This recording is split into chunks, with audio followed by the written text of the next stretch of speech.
we talked a little bit before the show started that, I try to keep my ear to the ground and my finger on the pulse as far as what's happening in different medical specialties and kind of, taking good ideas from other places and utilizing it with the people that do their digital marketing. And one of those areas that's been interesting to me recently is the kind of the cosmetic surgery or the aesthetic clinicians.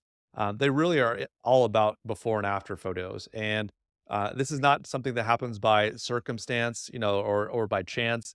They don't just like grab their iPhone when they're seeing a patient and then, take a picture of it and then hope they have a HIPAA compliant, way to capture and then find that photo in the future. Mm, They have systems and workflows they put into place and really is part of how they educate their patient as well. It's not necessarily just for there and for promotional material, but it's also a great way to educate patients. So yeah, there's a lot you can learn from other specialties. I know that there's a lot of crossover for surgeons, with orthopedic surgeons